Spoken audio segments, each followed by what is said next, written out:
Hai teman-teman, apa kabar? Selamat datang di video baru. Kali ini, aku ingin menceritakan cerita yang berjudul My Disciples Are All Big Villains. Part 74. Semoga apa yang aku sampaikan nanti jelas ya. Mari kita mulai ceritanya. 10 detik telah berlalu dalam sekejap mata. Lu Zhu mengerutkan kening, sorot kemarahan terlihat jelas di matanya. Di sisi lain, Shen Liangshu sangat gembira karena bisa menyaksikan kehebatan idolanya secara langsung. Dia bergumam, seperti yang diharapkan dari idolaku, sangat tangguh di usianya. Sebenarnya, Lu Zhou tidak tahu bagaimana cara mengalahkan orang-orang ini sekarang, kecuali dia menggunakan kartu pamungkasnya. Namun, akan sia-sia menggunakannya dalam situasi saat ini, dan kerugiannya sangat besar. Jika dia membiarkan Hua Chongyang dan yang lainnya mengurus mereka, dia tidak akan diberi poin prestasi. Andai mereka sadar, pikirnya dalam hati, bahwa penjahat terhebat di dunia saat ini tidak sedang memikirkan cara melarikan diri, melainkan cara memperoleh poin prestasi sebanyak mungkin. Sungguh merepotkan. Di antara runtuhan, dari balik sebuah batu besar, Xiang Lai mengamati Lu Zhou, menunggu saat yang tepat untuk menyerang saat lawannya lengah. Setelah mendapatkan kesempatan, dia mengeluarkan sebuah jimat dari dalam sakunya. Dia menghentakkan kakinya ke tanah, dan kekuatannya membuat area 100 meter di sekitarnya bergetar. Dia lalu menghancurkan jimat itu dengan menangkupkan kedua telapak tangannya sambil mengucapkan mantra, "Tinggalkan kesucian, buanglah kebijaksanaan." Xiang Lai melesat ke arah Lu Zhou seperti bola meriam. Lu Zhou melihat ke arahnya. Dia memutar telapak tangannya 180 derajat dan menekannya ke bawah. Seketika, sebuah teratai biru mekar di bawah kakinya, dan cahaya biru bersinar dari jari-jarinya. Dari awal hingga akhir, dalam segala hal reinkarnasi dan kelahiran, semuanya diketahui. Tinggalkan kesucian, buanglah kebijaksanaan, kata Lu Zhou. Mantra yang diucapkannya sama persis seperti yang diucapkan Xiang Lai. Ekspresi terkejut langsung terpancar di wajah Xiang Lai. "Mustahil!" seru Xiang Lai penuh ketidakpercayaan. Bam! Pada akhirnya, Xiang Lai terjatuh ke tanah, didorong oleh kekuatan telapak tangan milik Lu Zhou. Hal tersebut membuat semua orang tercengang, termasuk para elit sekte. Mereka bertanya-tanya bagaimana Jitian Dao dari Pavilion Langit Jahat dapat menirukan jurus dari sekte surgawi. Begitu pula dengan Pangeran keempat dan Li Jingyi, keduanya ikut tercengang. Di atas awan, Lu Zhou masih dalam posisinya setelah meluncurkan jurus yang tampaknya telah menewaskan Xiang Lai. Si Wuya yang melihat dua serangan berturut-turut dari masternya, yang satu adalah tubuh emas Buddha, dan yang lainnya adalah jurus menghilangkan kebijaksanaan. Tiba-tiba teringat informasi yang pernah ia terima. Saudara-saudaranya dari sekte telah melihat tubuh emas Buddha setinggi 100 kaki di tanah suci Raulian. Saat itu, dia tidak mempercayainya. Lagi pula, hanya biksu terbaik dari sekte Buddha yang mampu mengolah tubuh emas Buddha hingga setinggi itu.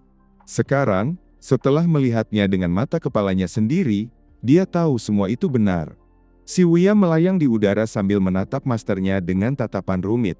Dia tidak tahu apakah pilihannya sudah tepat. Namun, karena situasinya sudah seperti ini, ia tidak punya pilihan selain terus maju, bahkan jika itu berarti dia harus membuat kesalahan yang sama lagi.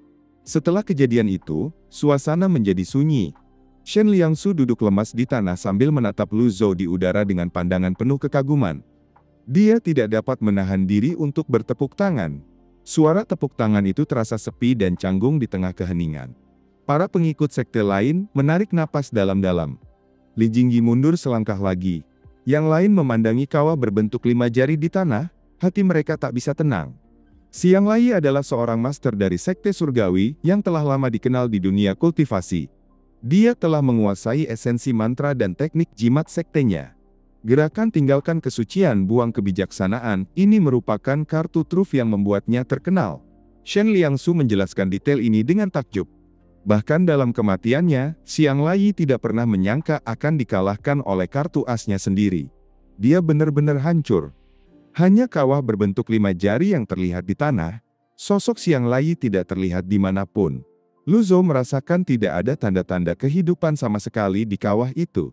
Ketika Lu Zhou mendengar pemberitahuan bahwa ia telah memperoleh 1.500 poin prestasi, ia mengelus jenggotnya dan mengangguk puas. Dia berbalik perlahan, Ekspresinya acuh tak acuh saat menatap keempat jenderal yang menyergapnya.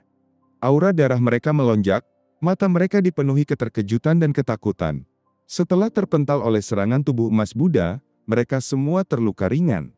Lu Zhou memperkirakan kekuatan luar biasa tulisan surgawinya, pikirnya. Aku telah menggunakan sepertiga kekuatan untuk membunuh Elite Roh, dan sepertiga lagi untuk melepaskan jurus tadi. Sayangnya, meskipun kekuatan ini berguna, tulisan itu tidak dapat digunakan terus-menerus. Sekarang, bagaimana aku akan menghadapi keempat jenderal yang tersisa dengan cara biasa? Melihat keanehan pada tingkah Ji Tiandao, salah satu dari keempat jenderal itu berkata, ekspresinya aneh sekarang. Dia baru saja menghabisi yang lain dengan satu serangan, sahut jenderal di sebelahnya. Jika Lu Zhou benar-benar tidak punya pilihan lain, dia hanya bisa menggunakan serangan fatal pamungkasnya, bahkan dengan mengorbankan poin prestasinya. Lu Zhou menatap mereka berempat dengan acuh tak acuh. Mereka berempat tidak berani bergerak. Hahaha. Tiba-tiba, Liu Bing tertawa terbahak-bahak. Air mata muncul di sudut matanya saat ia tertawa. Hal tersebut membuat jenderal di belakangnya bertanya-tanya. Aku telah menjaga perbatasan selama bertahun-tahun, tapi tak pernah ada sesuatu yang menggelikan seperti hari ini, kata Liu Bing dengan tawa yang masih tersisa. Semua orang menatap Liu Bing dengan bingung, meskipun beberapa mungkin bisa memahami suasana hatinya. Aku pikir aku juga bisa memahami perasaannya saat ini, kata Shen Liangshu. Sebagai seorang pangeran, dia telah ditempatkan di perbatasan selama bertahun-tahun. Meskipun dia tidak memberikan kontribusi besar, setidaknya dia telah mengerahkan banyak upaya. Seharusnya, dialah orang yang paling dipercaya dan dihargai oleh ayahnya, sang kaisar. Namun, ayahnya malah mengirim keempat jenderal ini untuk mengendalikan setiap gerakannya. Bagaimana mungkin dia tidak ingin tertawa?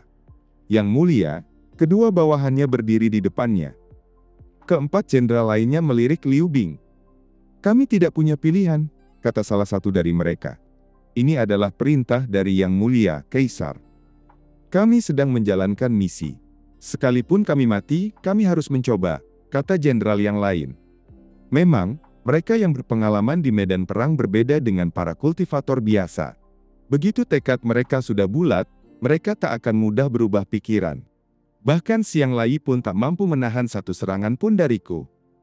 Apa kalian pikir kalian pantas melawanku? Tanya Lu Zhou dengan nada acuh tak acuh.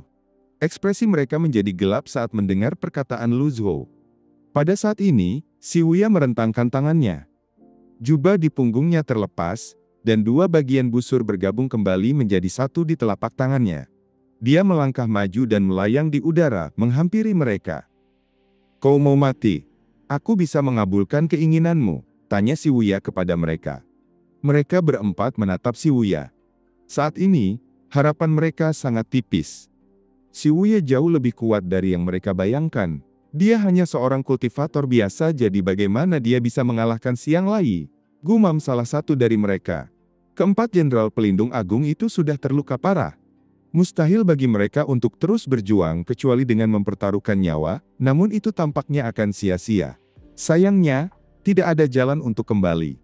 Sejak mereka memutuskan untuk menyergap Lu Zhou, tidak ada lagi jalan untuk mundur. Aku akan terkutuk jika aku percaya ini, teriak salah satu jenderal itu. Mereka telah menyaksikan Lu Zhou melancarkan begitu banyak teknik yang mengejutkan. Berapa banyak jurus pamungkas yang tersisa dari lelaki tua itu? Pertanyaan itu tercekat di tenggorokan mereka, dipenuhi rasa tak percaya dan amarah. Sekalipun tidak ada harapan, mereka ingin mencobanya. Lu Zhou menggelengkan kepalanya saat dia menonton. Yang Qing, oh Yang Qing, trik apa yang kau punya hingga membuat mereka begitu patuh? Ini benar-benar semangat pasukanmu. Keinginan untuk menghadapi kematian di medan perang begitu kuat. Sayangnya, itu digunakan di tempat yang salah. Tiba-tiba, sebuah avatar berdaun muncul di udara dan menyerang Lu Zhou. Tawa Liu Bing tiba-tiba berhenti. Dengan ekspresi serius, dia berkata, aku tidak ingin menjadi musuh pavilion langit jahat. Hancurkan mereka. Dia menunjuk ke empat jenderal itu. Mungkin ada perubahan dalam pikirannya yang membuatnya mengambil keputusan yang tidak masuk akal itu. Kedua bawahannya terkejut sejenak, lalu menganggukkan kepala tanpa ragu dan berkata dengan suara berat, dimengerti. Keduanya adalah bawahan Liu Bing yang paling dipercaya. Di bawah komandonya, mereka berdua terbang menuju keempat jenderal itu. Pertarungan pun akan segera dimulai. Si Wuya melemparkan senjata bulu meraknya. Benda itu berputar cepat dan menembakkan jarum energi. Keempat jenderal itu segera melepaskan rantai, segel telapak tangan, dan energi yang menyapu langit. Serangan si Wuya berhasil dihalau oleh kekuatan gabungan mereka. Kekuatan mereka membuat Hua Chongyang terkejut. "Ini buruk! Mundur!" teriak Hua Chongyang dengan wajah muram. "Ada apa?" tanya Bayu Qing dengan ekspresi penasaran. "Ramuan iblis purba!" teriak Hua Chongyang. Ketika keempat jenderal mendengar kata-kata ramuan iblis purba, ekspresi mereka berubah drastis. "Ramuan iblis purba," gumam Bayu Qing dengan nada penuh ketakutan. Begitu pula dengan para elit sekte lainnya, ekspresi mereka langsung berubah drastis ketika mendengar nama ramuan itu. Dengan keempat pelindung agung yang memimpin jalan, para pengikut sekte lain segera mundur menjauh dari kota provinsi Liangzhou. Ramuan iblis purba memiliki efek menguras potensi seseorang secara berlebihan dan menyerap prana langit dan bumi secara paksa. Hal ini menyebabkan kekosongan prana di area tersebut dan membentuk badai prana yang dahsyat. Hanya para ahli dengan basis kultivasi yang cukuplah yang akan mampu menahan badai seperti itu. Semuanya berpegangan satu sama lain untuk melawan badai prana primordial, teriak seseorang dari barisan paling depan, memberi perintah. Di masa lalu, Ye Tianxin secara keliru mengira bahwa gurunya telah mengonsumsi ramuan iblis purba untuk mempertahankan kondisi puncaknya. Sekarang, setelah melihat keempat jenderal besar ini memilikinya, bagaimana mungkin mereka tidak terkejut? Ramuan iblis purba adalah barang terlarang. Namun mereka tak sempat memikirkannya lebih jauh. Mereka terus mundur ke kejauhan saat prana di langit melonjak hebat.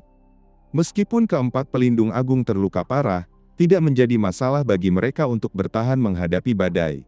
Yuaner kecil pun menatap ke langit dengan kaget dan berkata, "Master." Shen Liangshu merangkak mundur. Sekarang setelah ia kehilangan basis kultivasinya, ia hanya bisa mengandalkan gadis kecil di sebelahnya. Ekspresi memohon muncul di wajahnya seolah-olah dia memohon padanya. "Nona muda, tolong cepat tunjukkan kekuatan besar Anda," gumam Shen Liangshu kepadanya. Di langit, Lu Zhou sedikit terkejut saat melihat keempat pelindung agung itu melepaskan prana mereka. Basis kultivasi Lu Zhou baru mencapai puncak alam pengadilan ilahi. Dia mampu menahan badai, tetapi jika mereka menyerang bersamaan, dia tak punya pilihan selain menggunakan kartu itemnya. Si Wuya mulai bertarung dengan dua dari mereka, dibantu oleh senjata bulu meraknya dari atas. Dengan senjata kelas surga, tidak menjadi masalah baginya untuk menahan dua kultivator 6 daun yang terluka itu. Sementara itu, dua bawahan Liu Bing menahan dua jenderal lainnya. "Di mana orang yang terakhir?" gumam Lu Zhou pada diri sendiri. Wush!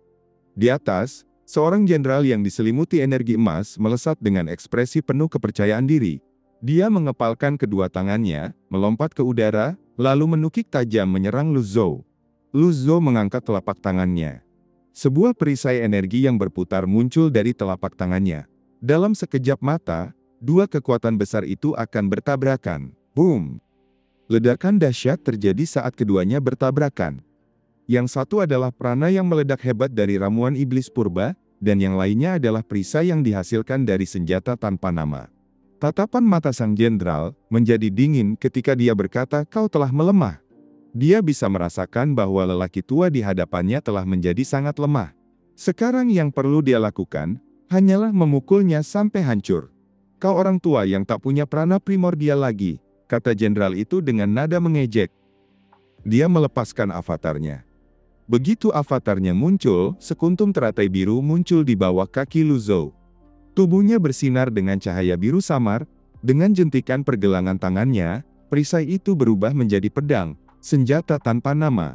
Rune-rune kuno berputar di sekelilingnya. Lu Zhou mengayunkan pedangnya. Pam! Ah! Avatar itu terbelah menjadi dua. Ekspresi Lu Zhou tetap tenang seraya mengulurkan tangannya. Telapak tangannya juga memancarkan cahaya biru jernih, jari-jarinya bersinar terang, dan segel tangannya terbentuk. Seolah-olah seekor elang menangkap seekor anak ayam, ia mencengkeram leher sang jenderal. "Segel tangan. Pegulat," kata jenderal itu lirih, karena menahan rasa sakit di tenggorokannya. Tiba-tiba ia menyadari bahwa lelaki tua di hadapannya ini bagaikan dewa iblis dari jurang maut. Ia tak tergoyahkan sama sekali. Ilusi bahwa lawannya lemah telah sepenuhnya menipu pikiran dan penilaiannya. Badai prana di sekitarnya tampaknya telah terputus pada saat yang bersamaan. Ramuan iblis purba tidak akan berguna selama Lu Zhou bisa menghancurkan lautan dantian lawannya. Mata Lu Zhou membara bagai api, bahkan bersinar biru saat ia menatap orang di hadapannya. Mata sang jenderal dipenuhi ketakutan. Tangan lelaki tua itu bagaikan lingkaran emas yang mencengkeram lehernya dengan erat. Ini adalah jurus yang paling aman, segel tangan penangkap dari Sekte Zen, pikir Lu Zhou. Lawanku telah mengonsumsi ramuan iblis purba. Tidak disarankan untuk bertarung dalam pertempuran ketahanan. Aku harus membunuhnya dengan satu serangan. Lu Zhou mengucapkan setiap kata dengan jelas. Aku akan menghancurkan energi surgawi dengan tangan kosong. Kelima jarinya yang bersinar dengan cahaya biru segera menutup di leher sang jenderal. Karaka. Kepala sang jenderal miring ke samping, lehernya patah. Tangannya mengendur. Sang jenderal jatuh lurus ke bawah. Boom. Dia jatuh ke tanah. Ding! Membunuh target. Hadiah. 1.500 poin prestasi. Cahaya biru samar di sekitar Lu Zhou menghilang. Kekuatannya yang luar biasa tampak telah terkuras. Keempat pelindung agung dari sekte lain melihat ini dan mereka sangat bersemangat. Bai Yuqing bergumam, apa maksud senior tadi tentang waktunya sudah habis? Apakah senior tidak kehabisan kekuatan dan tidak ada penurunan dalam basis kultivasinya? Sikapnya masih mengesankan seperti biasanya, kata salah satu elit sekte. Pedang kesayangannya masih setajam dulu, tambah Hua Chongyang. Lu Zhou berdiri dengan tangan di punggungnya seraya menyaksikan pertempuran dari udara. Bawahan Liu Bing bertarung dengan gagah berani karena mereka tidak terluka sebelumnya. Si Wuya, di sisi lain, merasa semakin sulit untuk melawan dua lawan sekaligus. Gurunya telah kehabisan kekuatan luar biasanya, pikir si Wuya. Jika aku ingin membantunya, aku hanya bisa menggunakan kartu item. Le Jingyi, kata Lu Zhou dengan suara yang dalam. Le Jingyi, yang dari tadi hanya menonton, terkejut. Ia membungkuk dari kejauhan dan berkata, Senior, apakah kamu suka menonton pertunjukan? Tanya Lu Zhou sambil menatap Le Jingyi. Le Jingyi sedikit bergidik dan berkata, Senior tolong dengarkan aku. Aku pergi ke Provinsi Liangzhou bersama Xiang Lai karena ingin mengawasi pergerakannya. Jika Xiang Lai menyerang secara langsung, aku akan membantumu. Lu Zhou mengelus jenggotnya dan mengangguk. Ia menatap Le Jingyi dan bertanya, Jiang Aijia? Le Jingyi tersinggung sejenak lalu mengangguk. Sekarang bukan giliran senior untuk mengurusi sampah seperti itu, kata Le Jingyi sambil mengangkat payung kertas di tangannya. Dia melompat ke udara, bergerak secepat kilat, tiba di atas medan perang, dan memutar payungnya. Buka, teriak Le Jingyi. Dengan payung sebagai pusatnya, energi bintang berbentuk payung besar menyelimuti medan perang. Lu Zhou, yang mengetahui identitas asli Le Jingyi, hanya tersenyum tipis. Sepertinya, aku tidak bisa menyembunyikan apapun dari senior tua itu, kata Le Jingyi dalam hati sambil ikut serta dalam pertempuran. Dia melepaskan avatar 7 daunnya lagi, sebuah wujud setinggi hampir 90 kaki, dan seekor burung biru raksasa menyerang ke segala arah. Payung itu melesat ke arah ketiga jenderal. Bang! Bang! Bang! Akhirnya, dua energi besar bertabrakan dan getarannya menyebar kemana-mana. Sayangnya, kekuatan gabungan ketiga jenderal itu tetap lebih lemah dan tidak bisa mengalahkan kekuatan dari payung biru milik Le Jingyi. Alhasil, mereka bertiga terpental dan memuntahkan darah. Terima kasih atas bantuan Anda, kata si Wuya ketika dia melihat Le Jingyi terbang ke arahnya. Setelah itu, si Wuya melompat. Sayapnya melesatkan serangkaian jarum energi yang padat. Begitu pula dengan Le Jingyi, dia melepaskan serangan dari payung biru miliknya, membentuk pusaran energi yang mematikan. Serangan gabungan mereka berhasil menembus lautan dantian ketiga jenderal itu. Bang! Avatar mereka hancur. Pada saat yang sama, burung biru milik Le Jingyi berkembang biak menjadi 2, 4, lalu 8. Mereka seakan menutupi langit saat menyerang ketiga jenderal itu lagi, bercampur dengan serangan jarum energi dari si Wuya. Ketiganya terhempas ke reruntuhan kota provinsi Liangzhou. Bahkan dengan ramuan iblis purba, Mustahil bagi mereka untuk mengalahkan gabungan dua ahli yang memiliki kekuatan absolut. Ding! Membunuh satu target, mendapat 1.500 poin prestasi. Mendengar notifikasi dari sistemnya, Lu Zhu bergumam sambil memandangi reruntuhan di bawah dan menggelengkan kepalanya. Dari ketiga jenderal, hanya satu yang dibunuh oleh Si Wuya. Hal ini cukup bisa diterima. Jika bukan karena bantuan dari Le Jingyi, mungkin akan sulit untuk membunuh mereka. Di sisi lain, dua jenderal pangeran keempat mendarat di kereta terbang. Liu Bing merasa sangat tidak enak. Ekspresinya berubah-ubah. Begitu pula Si Wuya, dengan bulu meraknya ia terbang turun menghampiri Yuan Er kecil. Melihat kakaknya terbang ke arahnya, Yuan Er kecil berkata sambil tersenyum, "Kakak ketujuh, dia belum mati. Untungnya, aku melindunginya. Kalau tidak dia pasti sudah mati," gumam Shen Liangshu. Meskipun kata-kata itu baik, tetapi kedengarannya seperti kutukan. Si Wuya merasa canggung ketika dia berkata, "Terima kasih adik kecil." Setelah itu, Yuan Er kecil menyerahkan Putri Yuning kepada kakaknya. Di langit, Lu Zhou mengelus jenggotnya sambil menatap Liu Bing. Setelah Liu Bing pulih dari gejolak emosinya, ia menjadi tenang. Ekspresinya acuh tak acuh. Lu Zhou menatapnya dan berkata, "Kamu tidak cocok tinggal di ibu kota ilahi. Menjaga perbatasan adalah misimu yang sebenarnya."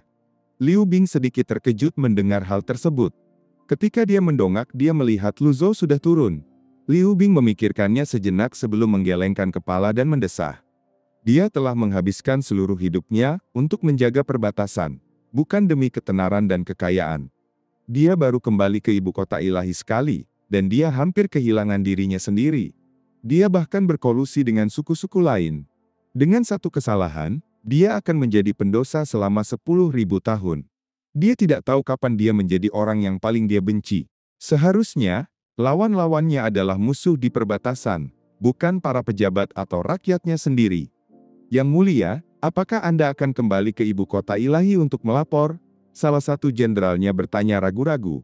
Ia masih menyimpan ketakutan di hatinya. Melapor kembali? Liu Bing tertawa sinis. Laporan apa? Apakah kita akan menemui orang tak berperasaan yang dengan dingin memanfaatkan putranya sendiri? Lucu sekali. Tidak perlu, jawab pangeran keempat itu tegas. Lalu, kita mau pergi kemana? Kami berjanji akan mengikuti Anda, Yang Mulia, kemanapun Anda pergi, tanya jenderal itu lagi. Kedua jenderal itu lalu berlutut. Saya ingin pergi ke perbatasan, kata Liu Bing. Perbatasan, kata kedua jenderal dengan nada terkejut. Liu Bing mengangguk dan berkata dengan nada yang sangat lembut. Untuk melihat jalan yang telah kulalui sebelumnya. Jalan itu disiram dengan darah saudara-saudaraku, dan ditutupi dengan tulang-tulang mereka. Jika kamu tidak mau, kamu bisa menjalani hidupmu sendiri. Kami mengabdikan hidup kami untuk mengikuti Anda Yang Mulia. Kedua jenderal itu berlutut lagi. Liu Bing terbang turun dan berkata, tulis laporan balasan. Katakan bahwa pangeran keempat Liu Bing gugur dalam pertempuran di provinsi Liangzhou. Sontak hal tersebut membuat kedua jenderalnya terkejut. Shen Liangshu yang mendengar itu hanya bisa mendesah dan menggelengkan kepalanya. Liu Bing bisa dianggap sebagai pahlawan. Sayangnya, ibu kota ilahi tidak cocok untuknya. Terlalu banyak hal yang berada di luar kendalinya. Yuan Er kecil memutar matanya dan berkata, apakah kamu pikir kamu punya kualifikasi untuk mengatakan hal itu? Shen Liangshu merasa malu dan tidak mengatakan apa-apa lagi. Si Wuya tidak punya waktu untuk peduli pada Liu Bing, melainkan dia mengawasi kondisi Putri Yuning. Lu Zhou turun perlahan-lahan dan berdiri di belakang si Wuya dengan tangan di punggungnya.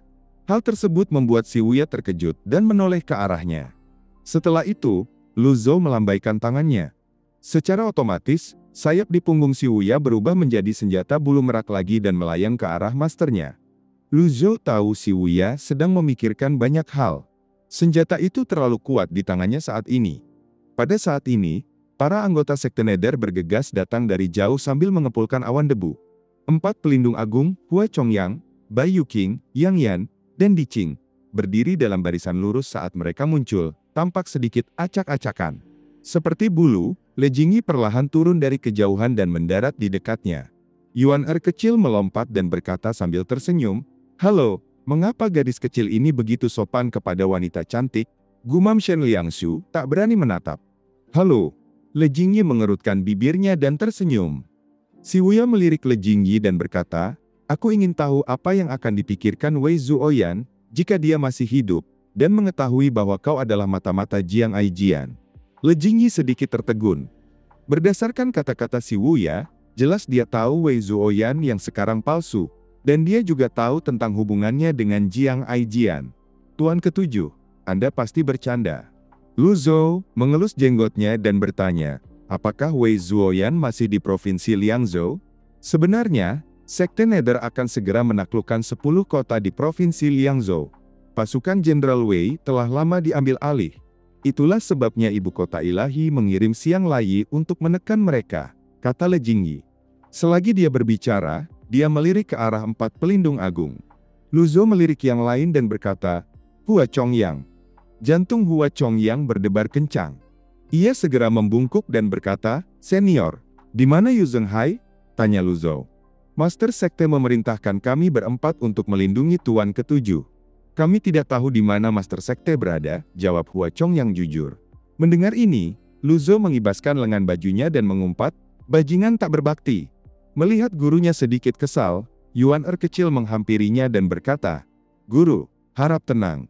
Keempat pelindung agung itu adalah tokoh penting yang telah memimpin ratusan ribu pengikut. Selama bertahun-tahun, tidak ada seorang pun yang berani menegur Master Sekte mereka seperti ini.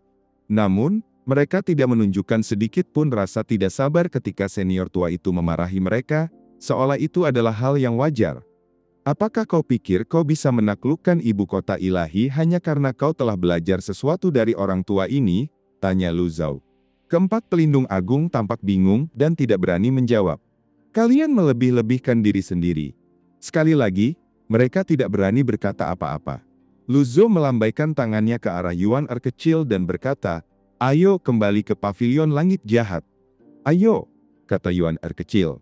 Saat si Wuya membopong Putri Yuning dan hendak berjalan, keempat penjaga itu berlutut dengan satu kaki bersamaan dan berkata, "Tuan ketujuh." Tidak lama kemudian, anggota Sekte Nether lainnya ikut berlutut di tanah. Si Wuya berkata, "Kembalilah dan beritahu kakak senior tertua, akulah yang harus disalahkan atas semua ini. Jika ada kesempatan, aku akan meminta maaf secara pribadi kepadanya. Tuan ketujuh, aku berjanji kepada pemimpin sekte bahwa aku akan melindungimu." Hua Chongyang menundukkan kepalanya dan berkata dengan berani. Si Wuya menggelengkan kepalanya. "Aku sudah memutuskan untuk kembali ke pavilion langit jahat. Tapi, tanpa Tuan ketujuh, bagaimana Sekte Nether bisa bertahan?" Hua Chongyang sedikit gelisah. Si Wuya telah memainkan peran besar dalam kebangkitan sekte itu. "Kurang ajar." Lu Zhou tiba-tiba berbalik. Suaranya berat dan nyaring. Meskipun basis kultivasinya hanya di ranah pengadilan ilahi, suaranya dipenuhi prana yang cukup untuk membuat kulit kepala orang lain merinding. Keempat pelindung agung tercengang. Yuan kecil menunjuk ke arah mereka satu persatu. 1, 2, 3, 4. "Dasar bodoh. Guruku bisa mengambil siapapun yang dia mau. Apa perlu dia memberitahumu? Hati-hati, atau aku akan menghancurkan kepalamu." Keempat pelindung agung terdiam. Kedengarannya menakutkan, tetapi ada benarnya juga.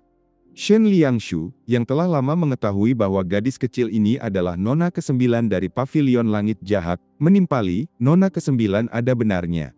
Tuan ini ingin membawa seseorang pergi, dan kalian ingin menghentikannya. Tuan ketujuh, apakah Anda sudah memutuskan?" Keempat pelindung agung terdiam.